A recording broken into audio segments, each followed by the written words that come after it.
ये तमाम प्रकार की अस्थायी व्यवस्था है।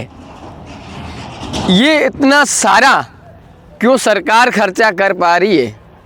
नमस्कार, मैं आपका साथी पप्पू भाई गर्ग कह रहा हूँ। जो एक महाकुंभ भराया जा रहा है, जो 13 तारीख को महास्नान रखा गया है और 13 जनवरी को यहाँ देश विदेशों से साधु महाराज, संत, महात्मा, कई सारे श्रद्धालु यहाँ पहुँचेंगे इस महास्नान में।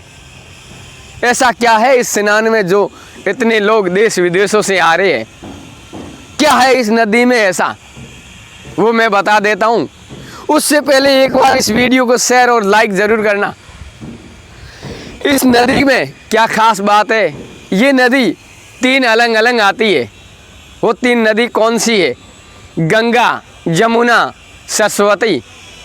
जो एक उत्तर प्रदेश संगम में तीनों नदियों का मिलान हो जाता है, उसके बाद उस नदी का हरिद्वार नाम रखा जाता है। जो आप सभी को पता ही है कि जो हरिद्वार में नदी चलती है, वो उसको हरिद्वार का नाम यहाँ से रखा गया है, जो गंगा नदी के नाम से जाना जाता है। और अब मैं बताऊंगा इस कुटियों के बारे में। ये कुटिया क्यों बनाई गई है? या साधु संत जो महलों में नहीं रहना चाहते हैं, उन्हें कोई प्रकार की मोह माया नहीं है, उन्हें कोई टाइल्स या एसी नहीं पसंद है, वो सिर्फ जंगल में रहते हैं, गुफाओं में। इसीलिए उनके लिए ये व्यवस्था की गई। उस साधु संतों को ये फीलिंग आनी चाहिए कि हम जंगल में ही है, ना है कि कोई संगम की सिटी में है। इसीलिए मैं जानकारी दे रहा हूँ। देखो, ये कुटिया करीबन 1 महीना से पहले बनाई गई है। जिस तरीके से ये घास लगाई गई है, इस घास में ये साबित होता है कि राजा महाराजाओं की तरह यहाँ पर साधु संतों का भी स्वागत किया जाएगा। और यहाँ साधु संत रहेंगे, उनके लिए अंदर किस तरीके से व्यवस्था है वो भी मैं बताऊंगा। साधु संत के स्वागतों के लिए और कुटिया के बाहर पेड़ पौधे लगाए जाएंगे, ताकि साधु संतों को ये लगना चाहिए कि हम वास्तविक एक जंगल में है। तो आइए कैमरामैन मैं बताऊंगा कि ये कुटिया की गैलरी है। इस गैलरी में मोबाइल चार्ज, अन्य तरीके की लाइटिंग व्यवस्था, सब लाइट फिटिंग की गई है। सरकार ने आखिर इतना क्यों खर्चा किया है?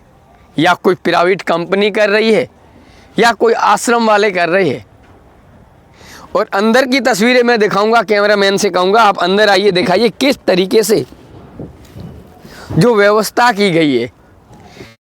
देखिए, अंदर एक पिलाई लगाई गई है। लाइटिंग की व्यवस्था अच्छी तरीके से की गई है। हालांकि इतने खर्चे में एक ईंटों का रूम बन जाता, लेकिन उन्हें पैसे की कोई फिक्र नहीं थी। उन्हें सिर्फ घास फूस की झोंपड़ियों में रहना ही पसंद था। इसलिए उन्होंने जो अपनी व्यवस्था इसी तरीके से की है। और भी तमाम प्रकार की मैं जानकारी बताऊंगा इस महाकुंभ मेला की। जब तक आप हमारे चैनल पर जुड़े रही। अगर इस चैनल पर आप नए हैं तो चैनल को फॉलो ज़रूर करना ना भूलें। और भी कई सारी ऐसी जो कुटिया या अन्य तरीके से जो सिस्टम या कई सारी व्यवस्थाएं सरकार की तरफ और अलग अलग संस्थाओं की तरफ और जो अन्य तरीक़ों से कोई कंपनियां या कोई फाउंडेशन इस तरीके से व्यवस्था करते हैं, उनके लिए हम आभारी रहेंगे। जय हिंद, जय भारत।